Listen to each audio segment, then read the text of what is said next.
안녕하십니까. 해부학적 운동의 김수범입니다. 목소리가 좀 다소 좋지 않은 점 너그럽게 양해 부탁드립니다. 오늘 공부할 내용은 삼각근과 관련된 운동 중에 덤벨 프레스 아마 많이 하시죠. 대표적인 운동으로 손꼽히는 동작이기도 합니다. 자, 그런데 덤벨 프레스를 실시하는 동작에서 많은 분들이 좀 실수를 범하는 것들이 있습니다. 물론 여기에는 논란의 여지가 있을 수 있으나 분명한 사실은 결국 운동을 일으키는 그 근육이 어떤 관절을 연결하고 있다면 그 관절이 가장 많은 움직임을 허용했을 때 그 관절을 연결하고 있는 뼈대근이 가장 많은 기능에 참여가 일어날 겁니다. 왜냐하면 우리가 진행하는 트레이닝은 등장성 운동이라고 하는 근육의 길이의 변화를 가져가는 운동이기 때문에 해당 근육이 어떤 관절을 연결하고 있을 때 그 관절이 많이 움직여야만 결국 근육이 구심성 수축이라고 하는 근육의 길이가 짧아지면서 힘 발생하는 수축 과정과 편심성 수축이라고 하는 근육의 길이가 길어지면서 힘 발생하는 수축 과정에 대한 기준을 가져갈 거기 때문입니다. 자, 그럼 우리가 덤벨 프레스와 관련된 기준 동작의 자세를 놓고 한번 설명을 좀 해보도록 하죠. 자, 대부분 덤벨 프레스를 진행할 때 윗팔뼈 기준에서 놓고 보면 약간 니은자, 즉 지면과 수평이 되는 각도를 가지고 다 뻗지 않고 한 이 정도 각도를 진행을 하는 걸 보게 됩니다. 대표적으로 이렇게 진행을 하죠. 자, 그런데 여기서 한 가지 알아야 되는 건 지금 내가 하고 있는 이 동작이 진짜 삼각근의 자극이 합리적으로 들어갈 수 있는 자세냐라는 걸 꼭 기억을 해야 됩니다. 우리가 어떤 자세를 기억한다라고 하는 건 내 머리에 운동의 자극을 전달하고자 하는 신경계의 좌표가 있다라고 생각하시면 돼요. 자, 이거는 위치 변화에 대한 기준들을 이해할 수 있는 좌표 시스템이라고 생각하시면 되고요. 내가 어떤 움직임을 진행하고자 할 때 어떤 방향을 가느냐에 따라서 참여되는 근육의 활성도가 달라진다는 거예요. 예를 들면 자, 오른팔은 옆으로 가는 좌표인데 왼팔은 앞으로 가는 좌표입니다. 자, 그렇다면 이때 내 머리에서는 명령을 내리고자 할 때 GH 관절이라고 하는 오목이팔 관절 또는 관절화 상완 관절에서 팔을 벌림하고자 하는 녀석의 기준에 근육의 활성도를 주고자 할 때 전면에다 많이 줄까요? 측면에다 많이 줄까요? 후면에다 많이 줄까요? 당연히 셋 다 들어가는 구조가 일부 나오지만 그 중에 가장 많은 자극을 전달받는 조직의 방향은 측면 삼각근이 될 겁니다. 자, 그렇다면 왼팔로 가볼까요? 팔을 제가 앞으로 들었다면 전면 삼각근도 측면 삼각근 작용을 할 겁니다. 그러나 후면 삼각근은 상대적으로 작용을 안 하겠죠. 전면과 후면이 반대 방향이니까. 자, 그렇다면 전면 삼각근과 측면 삼각근 중에 지금 이 자세는 전면 삼각근의 힘에 토크가 더 많이 걸릴까요? 측면 삼각근의 토크가 더 많이 걸릴까요? 당연히 전면 삼각근입니다. 그래서 제가 좌표가 있다라고 말씀드린 내용을 이제는 이해하실 수 있을 거라고 생각이 듭니다. 자, 그렇다면 여러분들이 덤벨 프레스를 실시하는 동작은 어느 관절이 제일 많이 움직여야 될까요? 당연히 GH 관절이겠죠. 제가 이걸 뼈로 한번 설명을 드려보겠습니다. 여러분들이 트레이닝에서 진행하는 이 덤벨 프레스라고 하는 동작은 대표적으로 델토이드라고 하는 삼각근과 관련된 기준의 근육을 발달시키고자 운동의 표현을 하는 동작입니다. 그렇죠? 그렇다면 자, 일단 삼각근의 해부학적 구조를 기본적으로만 보시게 되면 삼각근이라고 하는 녀석은 쇄골의 가쪽 한 2분의 1 정도를 붙는다 정도로 생각을 하시면 되고요. 그 다음에 그 가쪽을 타고서 이렇게 에이크루미어까지 돌아갑니다. 그래서 스카폴라 스파인이라고 하는 견갑극이라고 하는 용어로 정의되는 스프라스피노스 포사로 정의되는 극상근이 위치한 뼈의 어떤 형태의 구조와 인프라스피노스 포사라고 하는 극하근이 위치한 어떤 구조의 뼈의 형태의 용어에서 극상와와 극하와라고 하는 녀석의 경계면을 만드는 견갑극이라고 정의되는 스카폴라 스파인이라고 하는 녀석의 한 가쪽 한 2분의 1 정도에 또 붙습니다. 자, 그렇다면 여러분들이 해부학적 구조를 봤다시피 쇄골과 쇄골을 지나 견봉이라는 녀석을 지나 견갑극이라고 하는 녀석까지 뒤쪽에 들어와 있다라고 그냥 가정을 해본다면 이 들어온 이 근육의 기준이 윗팔뼈라고 하는 휴머러스의 델토이드 튜버러시티라고 하는 삼각근 조면에 붙지 않습니까? 그렇죠? 그렇다면 쇄골과 어깨뼈, 상어골 3개를 연결하다 보니 가장 많은 움직임을 동원해야 되는 녀석은 GH 관절이라고 하는 오목이팔 관절, 옛날 용어로는 관절와 상완 관절이라는 용어를 씁니다.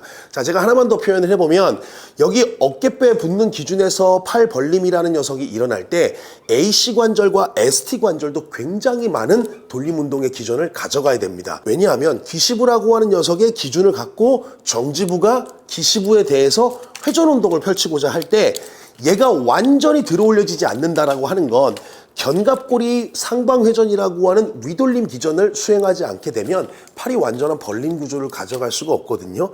자, 그렇다면 한 가지만 더 질문해 보면, 삼각근이라고 하는 녀석을 운동하기 위해서 우리가 덤벨 프레스를 실시를 하는데, 이때 가장 많은 움직임이 나와야 되는 녀석은 GH 관절, 요 관절이에요. GH 관절과 AC 관절에서 일어나는 회전 움직임이 순차적으로 나와야 됩니다. 이해되시죠? 그러니까 가장 큰 순서대로 가야 된다는 의미인 거예요. 자, 그런데 제가 이 얘기를 드리는 이유가 뭐냐면, 여러분들 이 표를 한번 보시면, 예전에도 제가 한번 보여드렸었는데 1번 졸라맨의 경우는 팔을 내린 자세입니다.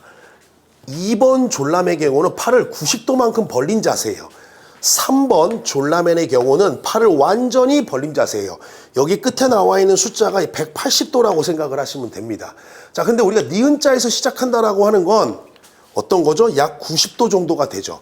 그러면 니은자에서 시작을 했다라고 가정을 하고 팔을 다 뻗었다고 가정을 해볼게요. 그럼 다시 내리고 올리고 내리고 올릴 거잖아요. 우리가 삼각근 운동한다고 덤벨 프레스를 실시하고 있는데, 그 덤벨 프레스를 실시한다라고 했던 그 기준 자세, 즉 레퍼런스 포지션이라고 정의되는 그 자세가 승모근의 자극 활성도를 더 높일 수밖에 없는 이유를 가져가게 됩니다. 왜냐하면, 자, 지금 0도에서 이렇게 와서 90도까지 그레이드를 만들었어요. 여기서 제가 딱 잘라서 볼게요. 자, 그러면 이 기준에서 0도에서 180도까지 팔을 완전 벌림한다 라고 하는 그 개념에서 두 개의 관절인 SC 관절과 AC 관절의 움직임의 크기를 한번 본 거예요. 그랬더니 앞서 설명드린 대로 90도의 기준에서 놓고 봤더니 AC 관절이 더 많은 돌림 운동을 하나요? 아니면 SC 관절이 더 많은 돌림 운동을 수행하나요? 당연히 SC 관절입니다. 그럼 좀 이상하지 않나요? 앞서 표현드린 것처럼 우리가 움직임을 허용해야 되는 건 이 SC 관절의 움직임에 대한 개념이 아니라 AC 관절에서 어버드 로테이션이라고 하는 상방회전 기능들을 더 많이 수행해야 되는 견갑골의 돌림 운동에 대한 기준이었거든요. 그래야 삼각근이라고 하는 녀석의 자극이 구심성 동작이라고 하는 근육의 길이가 짧아지면서 힘 발생하는 그 방향성의 수축 기전을 더 확실하게 보여줄 수 있기 때문인 겁니다. 자, 근데 90도에서 시작한 이 기준 자세가 180도까지 그냥 벌렸다고 가정을 해볼게요. 즉 90도에서 윗팔뼈를 시작을 해서 이렇게 올리고 내린 거예요. 자, 이랬을 때 한 번은, 두 번은 괜찮을 수 있어요. 근데 SC 관절의 올림 상태가 여기 엘리베이션 써 있죠? AC 관절에서 어버드 로테이션을 해야 되는 기준보다 훨씬 더 크다라는 거야, 이 녀석이. 그러니까 반복할수록 실제 얘는 더 올라갈 확률이 높아질 수밖에 없어요. 근데 SC 관절이라고 하는 게 스터넘이라고 하는 흉골과 클라비클이라고 하는 빗장뼈, 즉 쇄골뼈가 만나는 관절이잖아요. 이 관절에서 얘가 올림한다라고 정의되는 뼈대근이 누가 있죠? 그게 그 유명한 트라페지우스죠. 그리고 트라페지우스 중에서도 올림의 작용을 수행하도록 하는 녀석이 누가 있죠? 그게 바로 어퍼 트라페지우스죠. 즉 상부 승모근이 되는 거죠.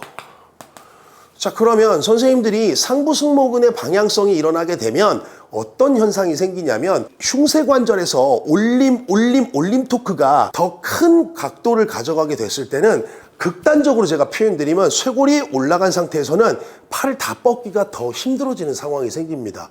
그러면 앞서 설명드린 대로 삼각근의 자극을 위해서 GH 관절에서 더 많은 돌림 운동을 수행하기 위해서 덤벨 프레스라는 운동을 진행을 하는데, 실제 자료를 보니 SC 관절에서 움직임이 더 커져버리는 상황의 기준을 끌고 가는 과정이 GH 관절이라고 하는 팔을 벌림하고자 할 때 삼각근의 구심성 수축을 위해서 완전 벌림하고자 하는 이 자세가 사실 잘 수행될 수 없다라는 거예요. 승모근이라고 하는 녀석의 자극을 높이기 위해서 덤벨 프레스를 하는 게 아니라 삼각근이라고 하는 자극을 높이기 위해서 덤벨 프레스를 해야 된다면 완전 벌림에서 올림이라고 하는 기능은 당연히 수행이 돼야 돼요. 근데 그게 정상적으로 나와야 될 게 사전에 먼저 더 높게 나와버리는 이 상황을 만든다면 결국 델토이드의 자극은 승모근으로부터 상쇄될 수밖에 없는 상황이 나오거든요.